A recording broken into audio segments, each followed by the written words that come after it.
오늘은 이제 지난 주일에 이어서 예수님께서 이제 70인의 그러니까 2차 그룹이라고 할 수 있죠. 그 제자들을 이제 파송하신 이 본문을 가지고 말씀을 나누는데요. 지난 주일 설교 내용 기억이 나시는지요? 한번 정리를 해볼까요?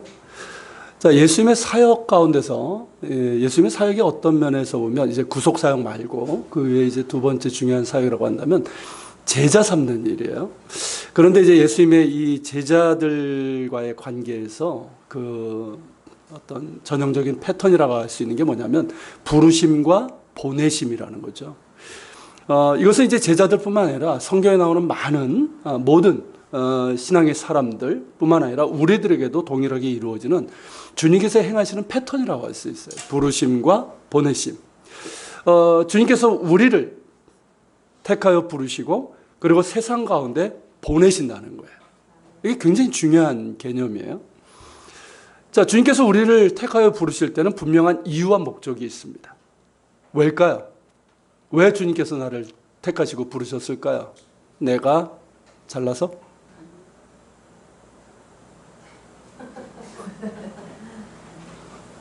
내가 예뻐서? 내가 괜찮은 데가 있어서? 그게 착각이라는 건 다 아시죠? 네. 물론 주님 보시기에 다 예쁘고 귀하지만 그것 때문에 아니죠. 이유가 있다면 딱 하나예요. 주께서 우리를 사랑하시기 때문입니다. 하나님은 사랑이시라. 이게 성경의 메시지잖아요. 하나님은 사랑이시라.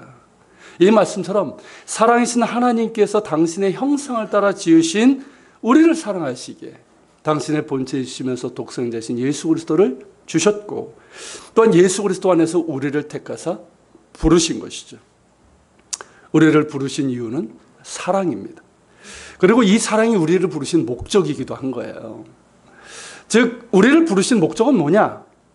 우리를 사랑하신 하나님과 관계하는 사람, 하나님과 관계를 맺는 사람, 하나님과 사랑의 관계를 맺는 사람이 되게 하시려고 우리를 택하시고 부르신 거죠. 요한 1서에서 그 말씀하시죠. 사랑은 여기 있나니 우리가 하나님을 사랑한 것이 아니요. 우리가 먼저 하나님을 사랑한 적이 없잖아요. 뭐라고 말씀합니까? 하나님이 우리를 사랑하사, 먼저 사랑하사, 우리 죄를 속하기 위해서 화목제물로 그 아들을 보내셨습니다. 이 말씀처럼 우리를 먼저 사랑하셔서 그 아들을 주신 하나님의 사랑을 마음으로 받아들이는 사람. 이게 믿음이잖아요. 영접하는 믿음이잖아요. 그런 사람은 사랑이신 하나님과 관계를 맺게 됩니다. 그리고 그 관계는 사랑의 관계예요. 사랑하는 아버지의 사랑받는 자녀가 됩니다. 그래서 예수 그리스도를 믿는 자에게는 하나님의 자녀가 되는 권세를 주신다라고 말씀하고 있는 거예요. 그리고 그 사랑의 관계가 이루어지는 자리가 어딜까요? 사랑의 관계가 늘 이루어지고 확인되고 성숙해지는 자리가 있어요. 그게 뭘까요? 그게 예배의 자리예요. 예배의 자리예요. 하나님의 사랑을 마음으로 받아들이고 그 사랑으로 용서받고 구원의 은총을 받은 사람은 예배하게 됩니다. 하나님을 예배하게 돼요. 그 예배는 감사와 찬양이 있어요. 그냥 이제 우리가 찬양을 불러서가 아니라 그 예배 가운데는 정말 하나님의 사랑에 대한 감사 찬양이 있어요. 그리고 자신을 하나님께 드리고자 하는 그런 마음이 있어요. 헌신의 마음이 있어요. 그리고 그런 예배 가운데 하나님께서 임재하시고 또한 행하십니다. 그래서 위로하시고 힘주시고 치유하시고 새롭게 하시는 거예요. 또 하나님을 알게 해주시고 닮게 해주시고 하나님의 말씀과 뜻에 살고자 하는 마음과 힘을 주십니다. 그렇게 예배를 드려야 되는 거예요. 그렇게 예배하는 사람은요, 삶에서도 하나님과의 사랑의 관계를 이루어 갑니다. 그러니까 주일 예배로 끝나는 것이 아니라 예배로 끝나는 것이 아니라 주일 예배가 진정한 예배의 시작이 되는 거예요. 자신의 삶에서도 하나님과의 사랑을 이루어가고 그 말씀과 뜻대로 살아가기 위해서 날마다 자신을 주님께 복종시키고 순종의 삶을 살아가려고 노력하는 거죠. 때로는 쉽지 않지만 그렇죠? 때로는 쉽지 않아요. 쉽지 않지만 더욱 주님을 바라보면서 어제 우리 백권사님이 올린 것처럼 그 영상 보셨죠? 누구죠? 이름은 기억이 빨리 나. 박지혜? 아무튼 바이올리니스트인데 거기 있는 것처럼 백지혜인가? 성이 같네요. 최후 승리 얻기까지, 최후 승리를 얻기까지 주의 십자가 사랑하래. 주님 바라보면서 그렇게 살아가는 거죠. 그 주님을 의지하고 바라보면서 그렇게 주님과의 사랑을 키워가고 주님을 닮아가는 삶을 살아가게 됩니다. 그러면서 어느샌가 나의 옛사람의 모습이 있잖아요. 죄악된 습관이 있어요. 이 습관이 참 끊어지질 않아요. 그렇죠? 이것이 사라지게 됩니다. 그러면서 예수님을 닮은 모습으로, 그리고 성령의 열매라고 할 수 있는 새로운 습관들이 생기게 되는 거예요. 이런 사람을 뭐라고 부를까요? 제자라고 하는 거예요. 이런 사람을 제자라고 하는 거예요. 하나님께서 우리를 택하시고 부르신 두 번째 목적이 뭐냐면 제자됨에 있어요. 우리가 주님 닮은 제자가 되는 거예요. 이것이 주님께서 우리를 부르신 두 번째 목적인 거죠. 하나님과의 사랑의 관계에서 그렇게 관계 가운데서 예배자가 되고 그 사랑의 은혜 가운데서 예수님을 닮은 제자로 성장하는 것이 하나님께서 우리를 부르신 목적이고 또 원하시는 바이고, 그러한 사람은 그의 삶과 말에서 어떻게 될까요? 예수 그리스도의 복음을 전하는 증인의 삶을 살아가게 돼요. 자연스럽게 이루어져요. 자연스럽게. 그렇지 않겠습니까, 여러분? 생각해보면 그런 거예요. 전도라는 것이 때로는 우리에게 이제 부담이 되고 또 이제 여러 가지 그런 이제 여러 가지 이제 많은 이유로 나타나겠지만, 사실 전도라는 것은 뭐냐면 내가 받은 놀라운 은혜를 기억하면 되는 거예요. 내가 놀라운 이렇게 은혜를 받은 나인데 이렇게 좋으신 하나님이시고 이렇게 놀라운 나의 구원자 예수님이신데 어찌 잠잠할 수가 있겠습니까? 나는 이 황홀한 구원의 은총을 누리면서 어찌 죽어가는 영혼들을 향한 안타까운 마음이 없겠어요? 은혜를 알면 알수록 안타까운 마음이 커지게 되는 거예요. 더군다나 땅끝까지 이르러서 나의 증인이 되라고 하신 주님의 명령이 있기 때문에 더욱 복음을 전하는 자가 됩니다. 그 입술의 말과 삶으로 복음을 전하는 증인의 삶을 살아가게 되는 것이죠. 이것이 바로 하나님께서 우리를 택하셔 부르신 세 번째 목적이에요. 다시 정리하면 하나님과 사랑의 관계를 맺는 사람이 되는 것, 곧 예배자가 되는 것, 이게 첫 번째 목적이고요. 그리고 두 번째는 뭡니까? 그런 예배 가운데 받은 은혜와 힘으로 예수님을 닮은 인격과 삶의 모습으로 성장해가는 제자가 되는 것, 이것이 두 번째 부르심의 목적이고요. 세 번째는 뭡니까? 이토록 크고 놀라운 은혜를 주신 하나님의 사랑과 우리의 구원자이신 예수 그리스도의 복음을 전하는 증인의 삶을 살아가는 것, 이것이 하나님께서 우리를 부르신 세 번째 목적이에요. 이 세 가지 목적을 두고 우리를 부르셨습니다. 그리고 이 세 가지 목적은 동시에 우리의 사명이기도 합니다. 즉 우리를 부르신 목적이 우리의 사명이 되어서 주님께서 우리를 세상에 보내시는 거예요. 자, 교회에서 예배자가 된 것처럼 우리는 세상 가운데서 뭐가 되어야 될까요? 예배자가 되어야 돼요. 예배자로서의 삶을 살아야 돼요. 예배자의 특징이 뭡니까? 우리가 세상 가운데 예배자로 살아간다는 게 뭐예요? 날마다 기도하고 성경 보고 이렇게 예배한다, 그 뜻이에요? 여러분, 예배자의 특징은 뭐냐면 하나님의 임재와 행하심을 기억하는 사람이에요. 예배는 그런 거예요. 예배는 뭐냐면 우리가 드리는, 이 교회에서 드리는 예배 가운데 하나님께서 임재하시고 우리 가운데 행하신다라는 분명한 인식이 있는 거예요. 그리고 실제로 주님께서 우리 가운데 임하시고 행하십니다. 그러니까 예배자로 살아간다는 것은 그런 인식이에요. 나의 일상의 삶, 월요일서부터 토요일까지 삶에서도 하나님께서 임재하시는 거예요. 내 삶의 자리에 임재하시는 거예요. 내가 하나님의 임재를 구하는 거예요. 하나님 나와 함께 해주시고 나도 하나님 앞에서 내가 살아간다는 것을 늘 기억하는 거예요.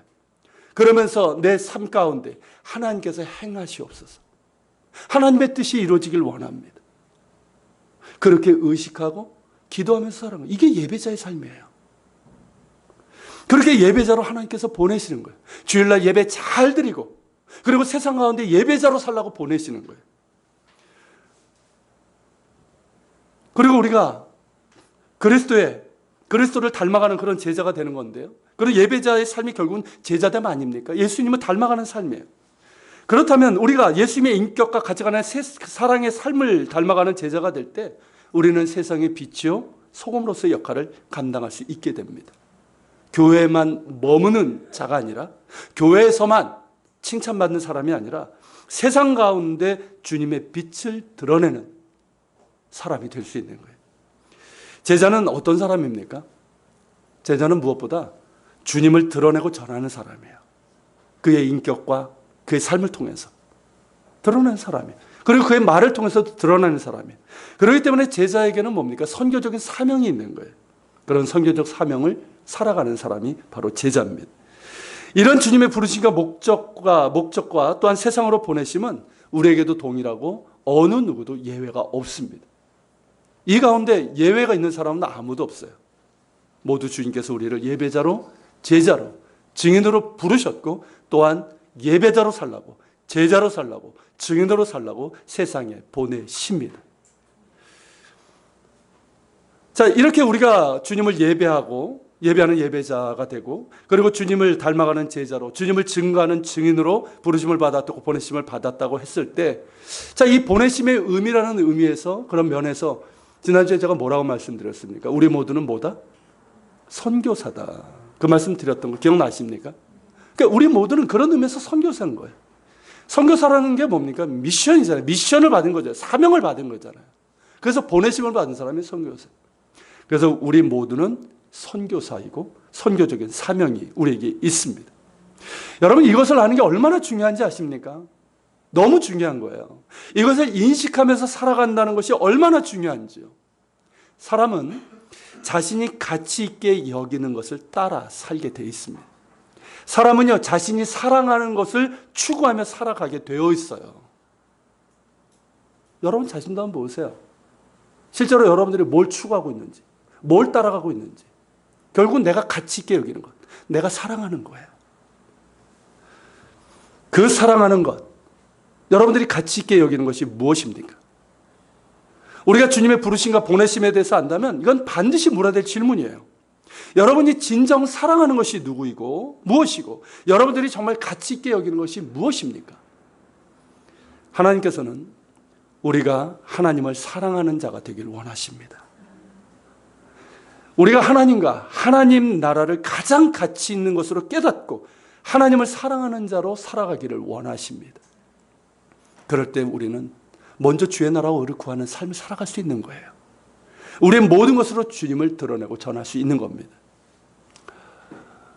제가 최근 읽고 있는 책이 하나 있는데 습관이 영성이라는 책이에요. 이 책입니다.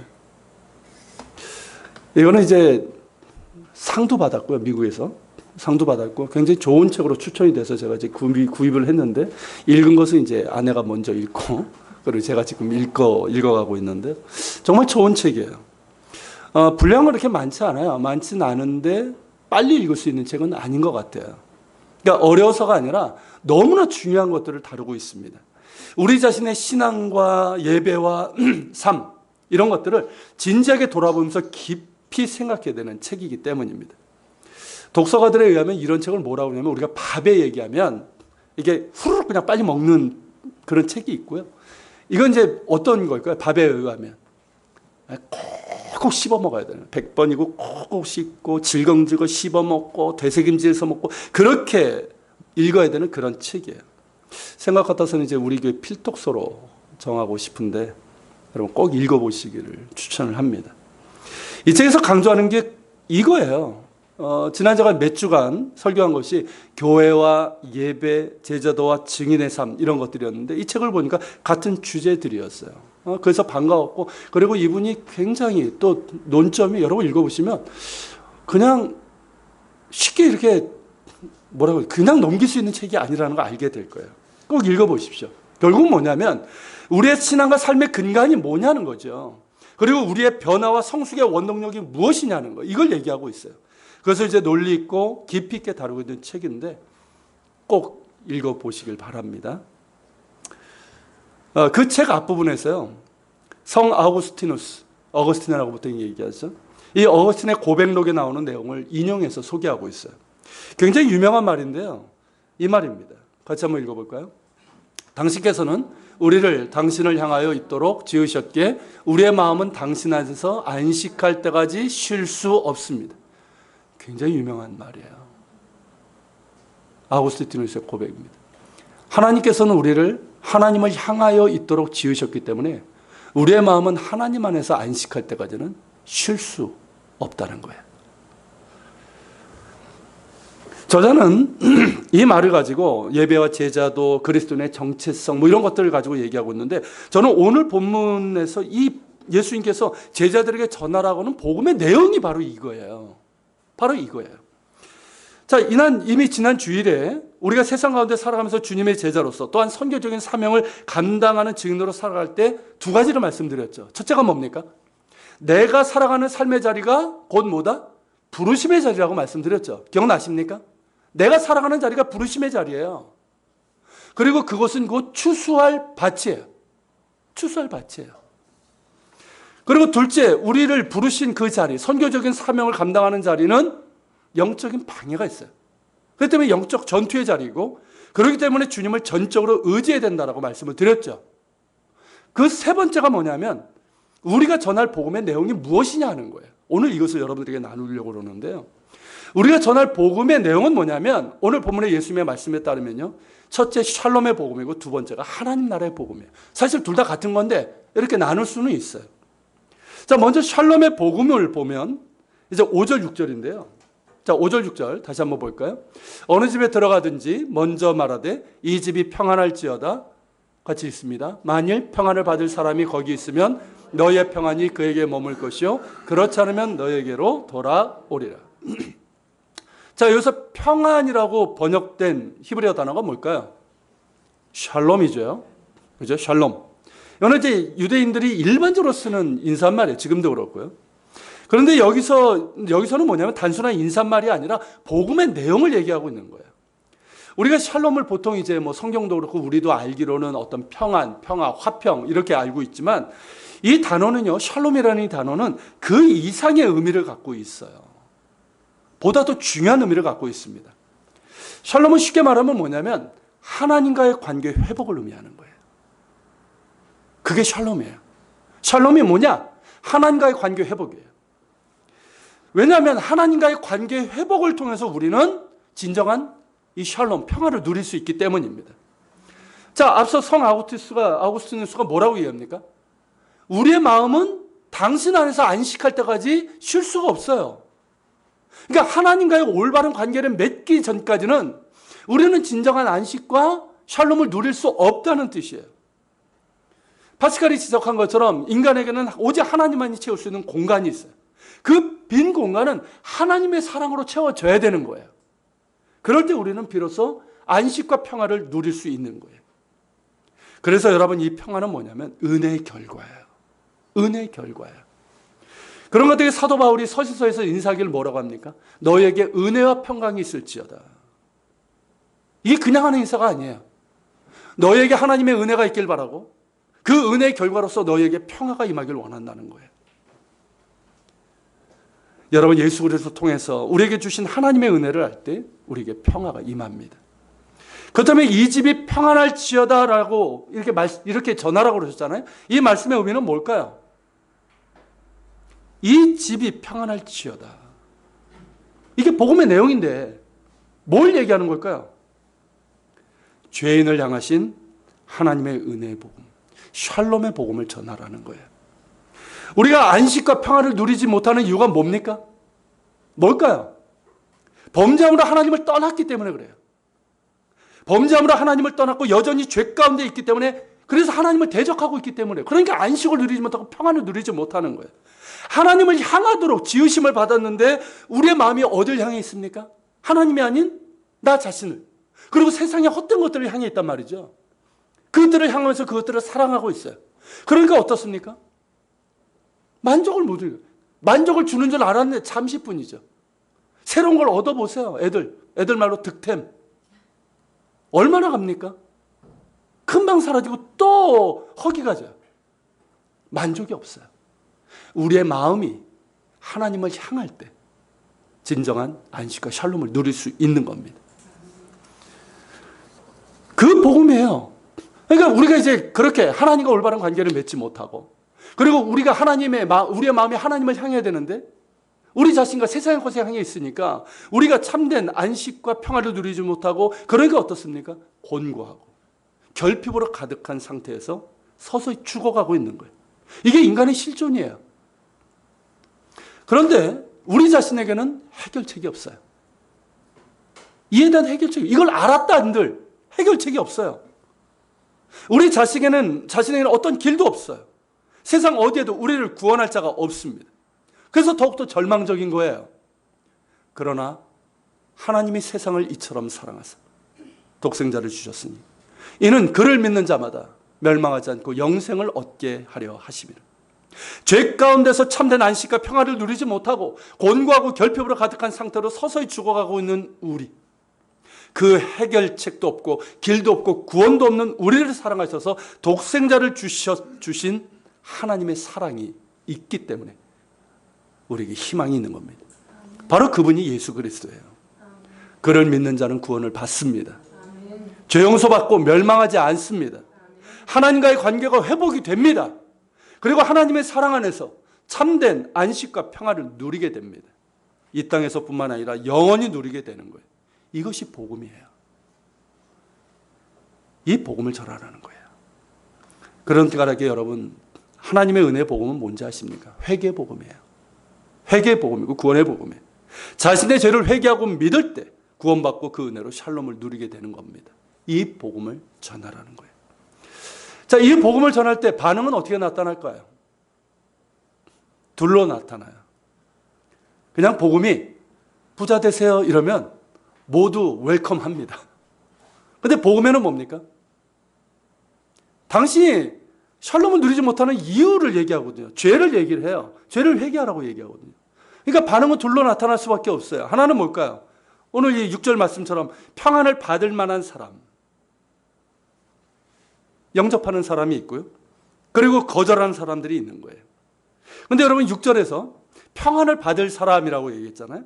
이걸 직역을 하면 뭐냐면 평화의 아들이란 뜻이에요. 평화의 아들.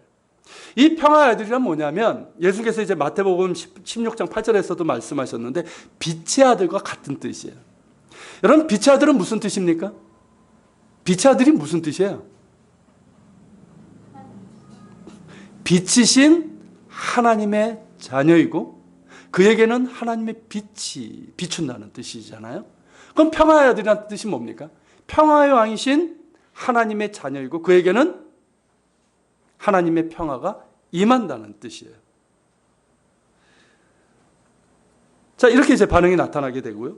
자, 두 번째 우리가 이제 전해야 될 복음이 뭐냐면, 첫 번째가 이제 샬롬의 복음이라면, 두 번째는 뭐냐면 하나님 나라의 복음이에요. 자, 9절에 보면요.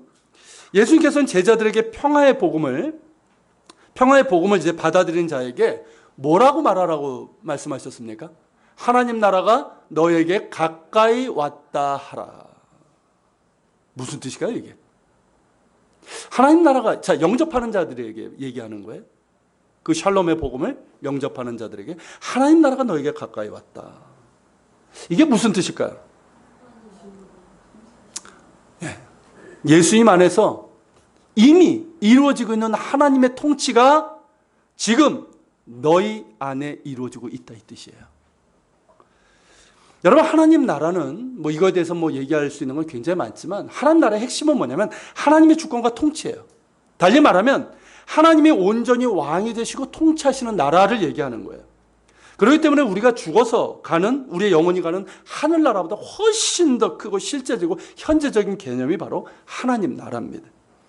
우리가 예수님을 구조로 영접한다는 게 뭘 의미하는 겁니까? 바로 이거예요. 하나님이 나의 왕이시고, 그러니까 뭡니까? 그 전까지는 뭐예요? 내가 예수 그리스도를 구조로 영접하기 전까지는 누가 나의 왕이었습니까? 나였잖아요. 나 자신이었고, 그리고 내가 사랑하는 것들, 돈, 뭐 세상의 어떤 뭐 권력, 쾌락 이런 것들을 내가 주인으로 삼았잖아요. 그런 것들, 그런 주인 자리에 놨던 것들을 다 내려놓는 거예요. 내가 주인 자리에서 내려오는 거예요. 그러면서 오직 주님만이 나의 왕이심을 인정하는 것이고, 실제로도 그렇게 주님이 왕이 되는 삶을 살아가는 자에게 하나님의 통치가 이루어지게 됩니다. 여러분, 하나님 나라를 의와 희락과 화평이라고 그랬어요. 이게 하나님의 통치의 결과예요. 그러니까 하나님께서 주시는 의와 희락과, 그러니까 기쁨과 평화가 있는데 그걸 누리게 된다는 거예요. 그래서 예수님께서 뭐라고 말씀하셨습니까? 하나님 나라가 여기 있다 저기 있다 하지 말지니 하나님 나라는 너희 안에 있느니라.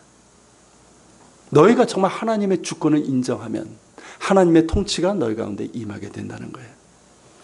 그렇게 여러분 예수 그리스도를 통해서 하나님 나라를 맛보게 되고 그리고 영원히 누리게 될 거예요. 어디에서 여러분? 이 땅에서요. 이 땅에서. 그러니까 예수 그리스도 안에 있는 자는 내가 살아가고 있는 이곳에서 하나님 나라를 맛보게 됩니다. 이게 정상적인 거예요. 그러니까 하나님 나라가 너에게 가까이 왔다라고 하시는 거예요. 그리고 우리가 죽어서 우리의 영혼도 하나님의 품에 안겨서 하나님 나라를 누리게 될 거예요. 그리고 장차 예수께서 다시 오실 때 이 땅에 완성될 하나님 나라에서 온전한 하나님의 통치 가운데 있게 될 것입니다. 하나님 나라가 우리에게 가까이 있습니다. 여러분, 예수 그리스도를 구주로 영접하고 따르는 자에게 하나님의 나라가 가깝습니다. 이것이 복음이에요. 자, 그런 면에서 여러분들은 어떠하십니까? 하나님 나라가 가깝습니까? 하나님과 이 샬롬의 관계를 누리고 계십니까? 하나님과의 바른 관계 때문에 여러분들의 마음에 진정한 안식과 샬롬이 있습니까? 이게 하나님 나라잖아요, 결국은. 여러분이 살고 있는 바로 그곳에서 하나님의 통치가 이루어지고 있습니까? 그래서 하나님 나라의 의와 희락과 화평을 누리고 있습니까? 만일 그렇지 못하다면 왜 그럴까요? 예수 믿는다고 하는데, 우리가 분명히 예수 믿는다고 하는데 여전히 내가 왕이고 내가 주인 자리에 있기 때문은 아닐까요? 하나님을 무엇보다 사랑하며 성령 충만하고 말씀에 순종하면서 하나님의 통치 가운데 있어야 되는데 여전히 나의 욕심을 따르고 세상의 헛된 것에 마음이 빼앗겨 살고 있기 때문은 아닐까요? 하나님 나라는 하나님이 나의 왕이 되시고 하나님을 사랑하며 하나님의 뜻에 따르고 하나님의 통치 가운데 있기를 원하는 자들에게 임합니다. 그런 사람만이 하나님 나라를 맛볼 수 있어요. 이 하나님 나라가 그 안에 임하고 맛보며 살아가는 사람은 삶의 방향이 분명합니다. 먼저 하나님 나라와 의를 구하는 삶을 살아가게 돼요. 방향이 분명하니까. 하나님의 영광을 위해서 살아가게 됩니다. 하나님 나라의 복음을 전하며 하나님 나라를 확장하는 도구로 쓰임받게 됩니다. 여러분, 하나님이 나의 진정한 왕이 되시고 하나님의 통치가 내 삶 가운데 이루어지는 하나님 나라의 복음은 우리에게도 필요합니다. 우리가 들었던 복음이에요. 그렇죠? 그리고 우리가 따라야 될 복음입니다. 어느 분이 그런 얘기를 합니다. 오늘날 이 하나님 나라의 복음이 필요한 사람들은 불신자들뿐만이 아니라는 거죠. 불신자들뿐만 아니라 교회 내에 있는 사람들, 복음에 대해서 안다고 들었다고 생각하는 교회 내에 있는 사람들에게 이 복음이 필요하다는 거예요. 목사, 장로, 권사, 집사, 그리고 교회 오래 다니신 분들, 이런 사람들에게 더욱더 필요한 것이 복음이라는 거예요. 저는 이 말에 공감을 해요. 여러분, 그저 들어서 안다고 하는 복음이 아니라 실제로 하나님이 나의 왕이 되시고 하나님의 통치가 내 삶 가운데 이루어지는 이 복음을 우리가 들을 수 있기를 바랍니다. 이 복음이야말로 영생에 이르는 복음 아닙니까? 그리고 하나님 나라에 합당한 복음이에요. 이 복음을 들읍시다. 로마서 12장 2절의 말씀처럼 마음을 새롭게 함으로 변화를 받아 하나님 나라의 복음을 듣되 마음으로 들으십시오. 마음으로 들으세요. 그리고 몸으로 순종하는 데 들을 수 있길 바랍니다. 귀로만 듣고 머리로 듣는 것은 우리를 변화시키지 못해요. 우리를 제자로, 정말 하나님 나라를 맛보는 사람으로 우리를 만들어가지 못합니다. 마음으로 듣고 그리고 몸으로 들으십시오. 우리가 하나님 나라의 복음을 듣고 그 복음대로 살아간다면 우리는 자연스럽게 우리를 통해서 하나님 나라의 복음이 주변에게 나타나게 될 것입니다. 그런데 여러분, 11절 한번 보세요. 11절에 보면, 자, 복음을 거절하는 사람들에게도 비슷한 말이 주어집니다. 그렇죠? 자, 분명히 복음을 거절한 사람들이 그들에게도 뭐라고 하라? 하나님 나라가 가까이 온 줄 알라. 이 말을 전하라는 거예요. 무슨 뜻일까요? 예? 심판과 멸망을 말합니다. 예수 그리스도의 복음을 믿어 영접하는 자에게는 하나님 나라는 구원입니다. 참된 안식이고 영원한 샬롬이 될 거예요. 그렇지만 끝까지 이 복음을 거절하는 자에게는 하나님 나라는 심판이고 영원한 멸망이라는 대가로 주어질 수밖에 없어요. 이 역시 전해야 하는 거예요. 여러분, 예수 그리스도의 복음은 여러 가지 선택지 중에 하나가 아닙니다. 우리가 택할 유일한 선택지예요. 믿는 자에게는 영생의 구원이 주어지지만 거절하는 자에게는 멸망의 심판만이 기다릴 뿐입니다. 누구처럼? 소돔처럼. 주님께서 그 말씀하신 거예요. 소돔이. 그렇기 때문에 예수님께서는 하나님 나라의 복음을 듣고도 회개하지 않는 이들, 뒤에 보면 뭐가 나옵니까? 고라신과 벳사다, 가버나움이 나오죠. 자, 이게 복음의 삼각지대, 복음의 트라이앵글이라고 하는 곳이에요. 가버나움을 중심으로 이 세 고장이 있습니다. 거기에서 예수님께서 얼마나 많은 이적을 행하시고 복음을 전하셨습니까? 근데 그 사람은 어땠습니까? 그들은 회개하고 돌아온 사람들이 있었지만 그저 이적만 보고 따라다닌 거예요. 와, 빵 만드시네. 오병이어의 놀라운 이적을 행하시네. 이분 우리가 왕으로 삼으면 우리 먹고 사는 거 문제 해결되겠네. 이러면서 그런 것들만 쫓아다니는 거예요. 여전히 마음은 주님을 향해 있지 않아요. 회개하지 않는 거예요. 그렇게 끝까지 있을 때 어떻게 됩니까? 주님께서 이렇게 책망을 하시는 거예요. 결국 소돔에 임한 그 심판이 너에게 임할 수밖에 없다는 거죠. 엄중한 경고예요.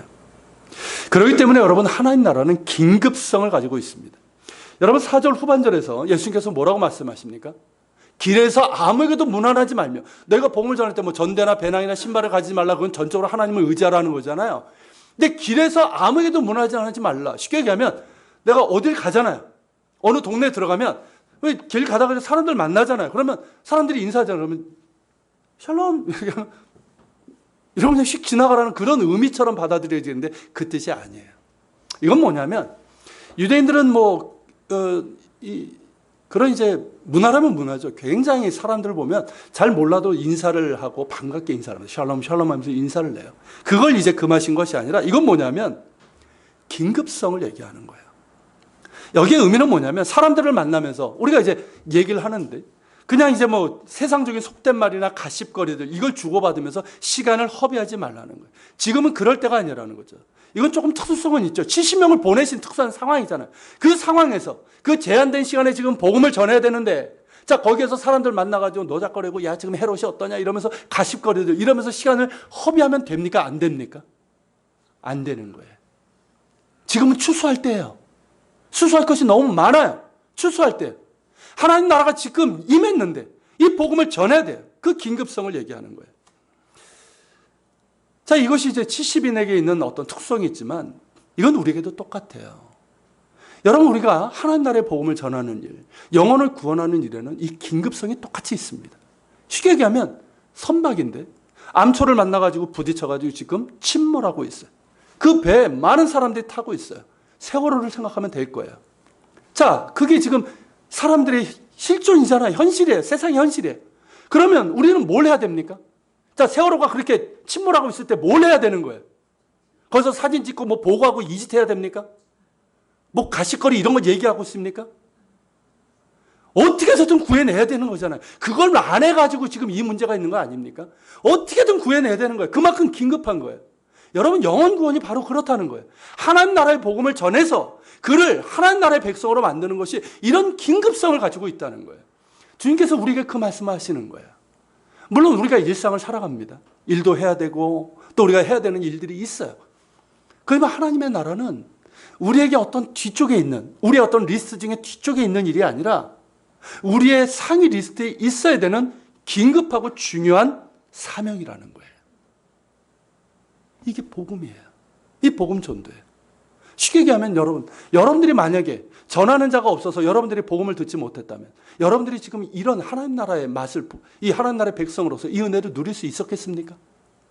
여러분들도 똑같이 침몰하는 뱃속에서 침몰하는지도 몰라요. 배가 가라앉는지도 몰라요. 그러면서 죽어가고 있는 그 운명에 처했을 거예요. 그러나 누군가 여러분들에게 복음을 전했고 물론 하나님의 은혜로 된 것이지만, 그래서 여러분들이 구원받아 절대 침몰하지 않는 이 배에 타고 있는 건 아닙니까? 여러분, 하나님 나라의 긴급성을 우리도 기억을 해야 됩니다. 그런 긴급성을 가지고 기도해야 되는 거예요. 여러분들이 전도하려고 하는 사람들이 있죠. 여러분 가정이 추수할 밭이라고 말씀드렸죠. 처음에 그런 긴급성을 가지고 기도하십시오. 그리고 복음을 전하세요. 그리고 여러분 16절에서 예수님께서 이렇게 말씀하셨습니다. 자, 16절만 한번 읽어볼까요?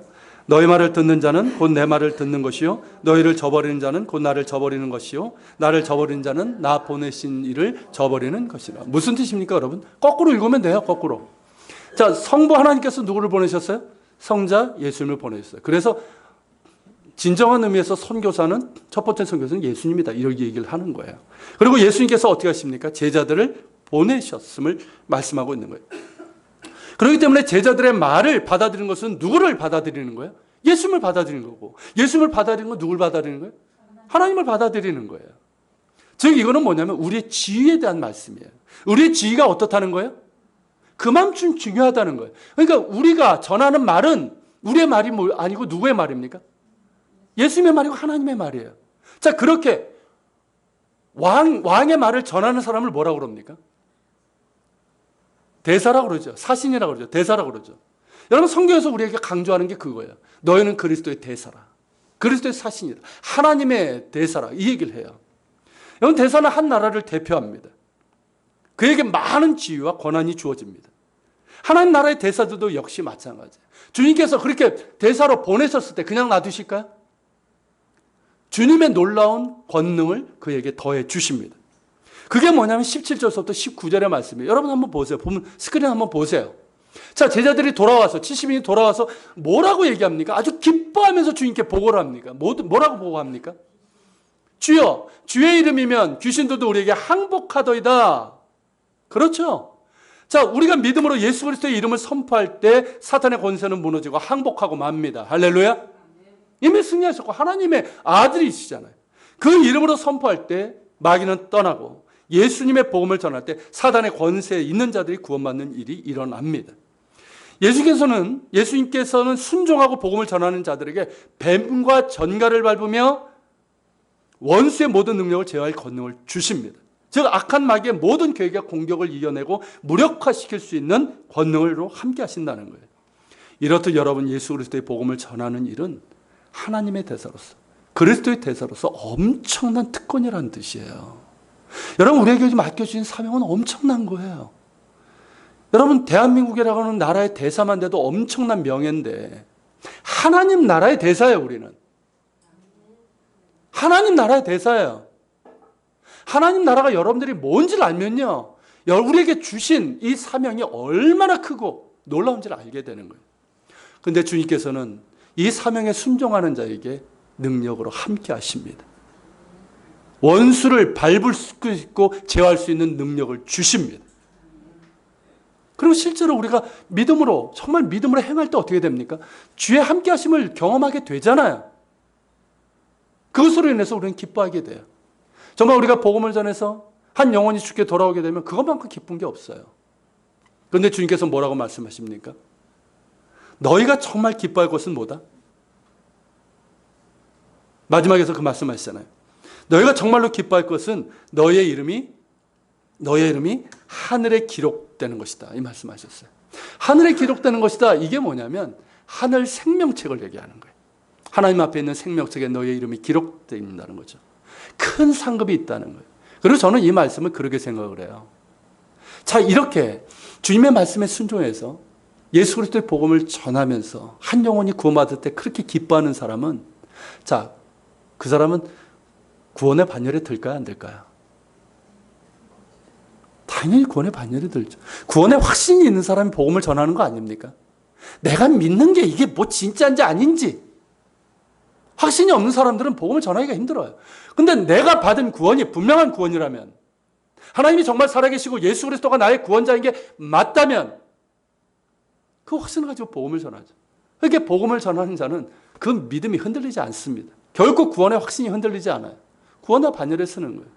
그러니까 그 이름이 하나님의 생명책에 기록된 것을 당연히 본인도 알게 되는 거죠. 이 기쁨이 우리에게 있기를 바랍니다. 여러분, 우리가 예배를 드리는 것은 하나님을 기뻐하는 거잖아요. 우리를 구원하시고 우리를 택하셔서 부르신 하나님을 기뻐하는 우리가 될 수 있길 바랍니다. 우리 같은 사람을 주님 닮은 제자로 부르셨잖아요. 주님을 전하는 증인으로 하나님 나라의 대사로 부르셨잖아요. 이 얼마나 기뻐할 일입니까? 이것을 기뻐하십시오. 그리고 여러분, 주님을 전적으로 의지하면서 세상 가운데 예배자로 살아가세요. 우리 한번 살아갑시다. 그래서 세상 가운데 정말 주님 닮은 제자로 살아보자고요. 쉽지 않지만 살아낼 수 있어요. 정말 성장해 보자고요. 그리고 주님을 세상 가운데 전하는 증인의 삶을 살아가자고요. 우리를 통해서 한 영혼이 구원받아 주님께 돌아올 수 있다면 그것만큼 기쁜 게 어디 있습니까? 그리고 그렇게 우리가 예배자로, 증인으로, 제자로 그렇게 살아갈 때 우리의 이름이 생명책에, 하늘의 생명책에 기록될 것입니다. 할렐루야. 우리가 지금 말씀을 기억하면서 같이 기도합시다. 오늘 말씀을 기억하면서 주님, 우리를 주님과 관계 맺는 예배자로 부르신 하나님 감사합니다. 우리를 주님 닮은 제자로 부르신 주님 감사합니다. 우리를 하나님 나라의 대사로, 그리스도의 대사로, 이 하나님 나라의 복음을 전하는 자로 부르신 것 감사합니다. 주님, 이것을 기뻐하게 하시고 또한 주님, 세상 가운데 예배자로, 증인으로, 그리고 제자로 살아갈 수 있도록 도와주시고 우리를 통해서 천하보다 귀한 영혼들이 주께 돌아오길 원합니다. 주님, 우리가 이 사명을 감당할 수 있도록 성령께서 함께하여 주시옵소서. 우리가 기도하고, 여러분 특별히 여러분 가족 중에 아직 믿지 않는 분이 있다면 기도하시고, 이 시간 그리고 여러분들이 지금 전도하려고 하시는 분들이 있을 거예요. 그분들의 이름을 놓고 잠시 우리 기도하는 시간 갖겠습니다. 말씀을 기억하면서 또 우리가 전도 대상자를 위해서 같이 기도하겠습니다. 같이 기도합니다. 살아계신 주님, 이 시간 기도하며 또 주님 앞에 나아갑니다. 거룩하신 주님, 우리에게 함께 하시고 주님 도와주시고